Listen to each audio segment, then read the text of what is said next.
Hi, I'm Brian. Kettle's on, make yourself a cup of tea. Now today I want to talk about the report that Willem Dafoe has been spotted on the set of Spider-Man 3. Now the article which I'm going to be reading from comes from MovieWeb. If this is true, this is another returning villain from the older Spider-Man films coming back for Tom Holland's third outing as Spider-Man.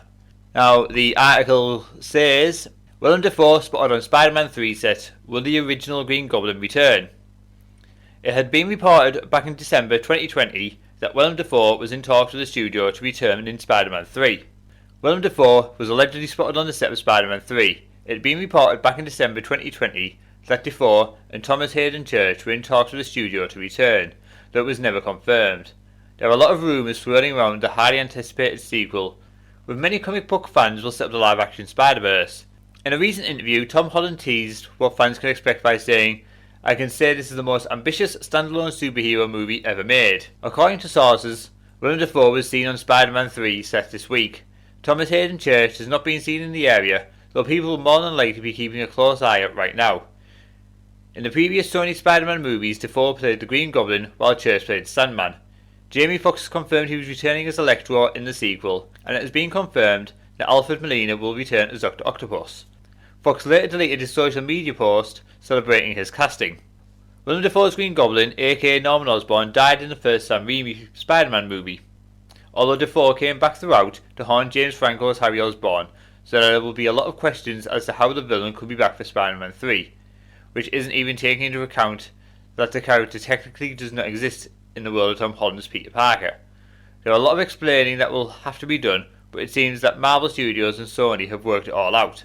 With all of these older villains coming out of the woodwork for Spider-Man 3, attention has turned to Tobey Maguire and Andrew Garfield, who both played Peter Parker for Sony returning too.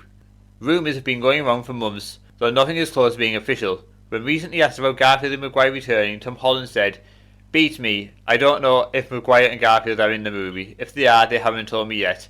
That would be something that Marvel would do. I'd watch a film and be like, so that's who the tennis ball was.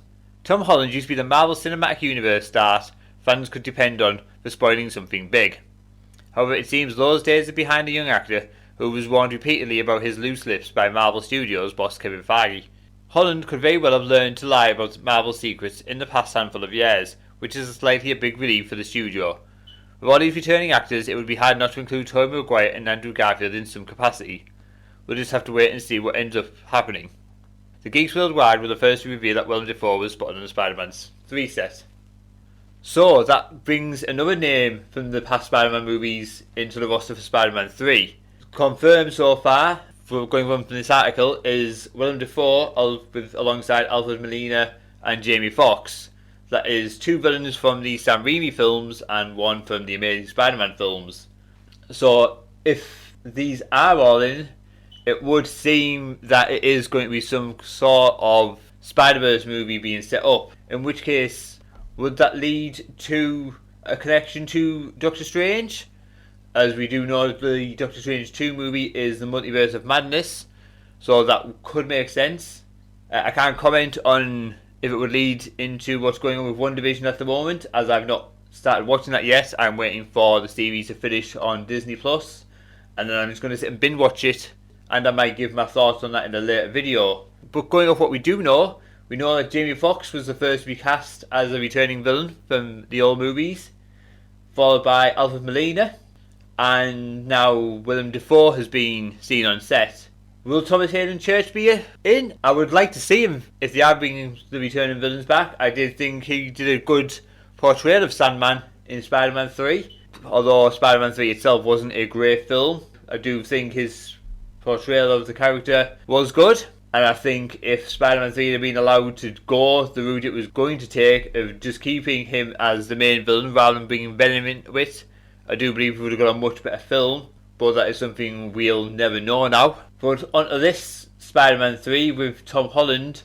Is it all going to be too much for one film? I mean, they're bringing in a lot of old characters from the Sony Spider-Man films, be it the Tobey Maguire and Andrew Garfield films. And if they are bringing the returning villains back, it would make sense to have both Tobey Maguire and Andrew Garfield reprise their roles I do think if they are setting up a Spider-Verse style movie, they should include Miles Morales Spider-Man in there as well. I think that would be a good inclusion, especially given that how popular the character became since his first introduction in the comics. And of course he had his own Spider-Verse movie a few years ago with Into the Spider-Verse, and more recently the Spider-Man Miles Morales game.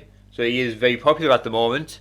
But I do think that Marvel might be throwing a lot of things at one film and it might just get too overwhelming. We do know from past films that having too many villains and too many plot devices going on all at once is not necessarily a good thing, and it can weigh down the film for a below par movie. It's not always the case.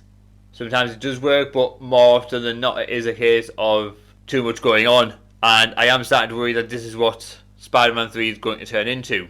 Now, the Tom Holland Spider-Man films are decent films. I'm not a huge fan of them personally. I have seen them. I enjoyed them the first watch through, but I've never really got the urge to go back to re-watch them like I have done with the Tobey Maguire films. I still haven't seen The Amazing Spider-Man 2 of Andrew Garfield. At some point I probably will watch it if it's on TV. I'll give it a go and see what it's like, but I've just not had the urge to watch it after seeing the first Amazing Spider-Man. Now, I am looking forward to Spider-Man 3, seeing how it connects to the MCU and how it's taking the films forward. But as excited as I am about all the old characters returning, I am starting to worry that it's going to be too much going on for the film, and it's going to be a case of just too much happening all at once. There's going to be too much in there, and it's going to weigh the film down, and it's just not going to be as good as previous entries. But what do you guys think? Are you excited for all these returning characters being reprised? Or do you think that it might be too much for the film? Do let me know in the comments below. And that's all from me. I'm off to make a fresh cup of tea.